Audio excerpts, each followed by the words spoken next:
में अध्यक्ष पद को लेकर पिछले कुछ दिनों के गहलोत या थरूर वाले बवाल के बाद आज सबकी नजर टिकी थी राहुल गांधी पर। राहुल ने आज न सिर्फ अपने चुनाव लड़ने को लेकर अटकलें खत्म कर दी, बल्कि साफ संकेत भी दे दिया कि अशोक गहलोत का डबल गेम नहीं चलेगा, यानी एक हाथ में राजस्थान की कुर्सी और दूसरे में अध्यक्ष पद की गुंजाइश नहीं है। लगे हाथ राहुल गांधी ने कांग्रेस की विचारधारा की लकीर भी खींच दी नए अध्यक्ष के लिए। मैंने पिछले प्रेस कॉन्फ्रेंस में बहुत क्लियरली बता दिया था, आप थोड़ी पेशेंस रखिए, आपको पता लग जाएगा क्या होने वाला है। व्हाट वी हैव डिसाइडेड, जो हमने उदयपुर में डिसाइड किया, वो कांग्रेस पार्टी का एक कमिटमेंट है, तो I expect that commitment will be maintained. The Congress president is a ideological post, it is a belief system. So my advice would be that whoever becomes Congress president should remember that he represents a set of ideas, he represents a belief system, and he represents a vision of India. अब देखिए, अशोक गहलोत को जैसे ही समझ में आने लगा कि उनके दोनों हाथ में लड्डू रखने वाली थ्योरी पर चारों तरफ से पानी फिर रहा है, वो कल से आज तक में पलट गए। नॉमिनेट होते हैं वो दो पद होते हैं, जहाँ कोई हाईकमान नॉमिनेट करते हैं वो दो पद कहलाते हैं। ये चुनाव ओपन है सबके लिए, कांग्रेस अध्यक्ष चुनाव ओपन है, जिसमें कोई भी खड़ा हो सकता है। ये तो जो 9,000 लोग हैं, 9,000 में से कोई भी व्यक्ति खड़ा हो सकता है, चाहे वो MP है, MLA, मंत्री है, मुख्यमंत्री है।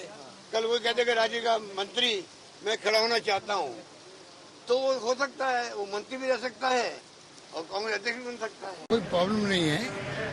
कांग्रेस प्रेसिडेंट जो होता है, बनता है, वो जस्टिफाई भी कर पाता है अगर वो पूरे मुल्क में उसको काम करना है, तो दो पोस्ट पे काम हो नहीं सकता है। पर इसमें कोई बार नहीं है, जो कि अभी मीडिया में आ रहा है, उसके अंदर ये इलेक्टेड पोस्ट है, कोई भी खड़ा हो सकता है। माया भी गजब की चीज है और कुर्सी की हो तो बड़े बड़ों से क्या करा देती है। अशोक गहलोत पहले तो समझाते बुझाते रहे कि दो पद का मामला लागू नहीं होगा, लेकिन फिर सोनिया गांधी से हुई मुलाकात, फिर राहुल गांधी का प्रेस कॉन्फ्रेंस में साफ संकेत, अब बोली बदल गई है।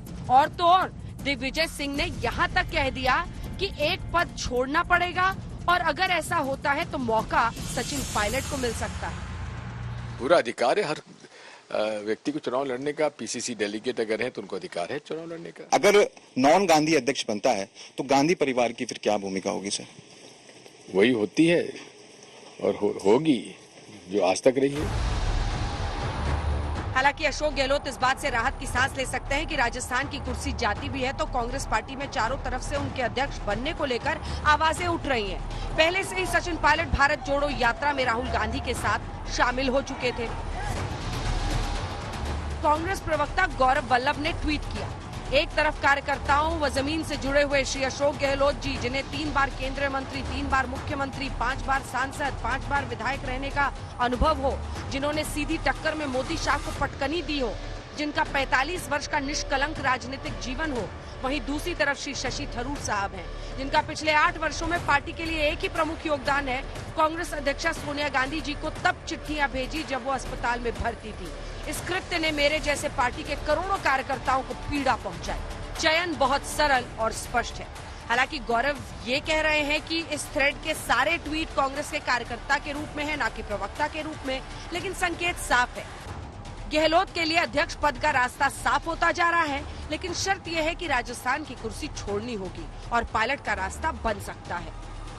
कांग्रेस ने अध्यक्ष चुनाव के लिए अधिसूचना जारी कर दी है। अब तक अशोक गहलोत, शशि थरूर का नाम चल रहा था, लेकिन अब मनीष तिवारी के नाम की भी चर्चा है। खबर है कि पूर्व केंद्रीय मंत्री मनीष तिवारी ने भी अपने चुनावी क्षेत्र में पार्टी के प्रतिनिधियों से मुलाकात की, जो चुनाव में मतदाता हैं। प्रत्येक उम्मीदवार को अपना नाम प्रस्तावित करने के लिए 10 प्रदेश कांग्रेस कमेटी के प्रतिनिधियों की आवश्यकता होती है। कांग्रेस अध्यक्ष पद का मतदान 17 अक्टूबर को होगा और नतीजा 22 अक्टूबर को आ जाएगा। आज तक ब्यूरो।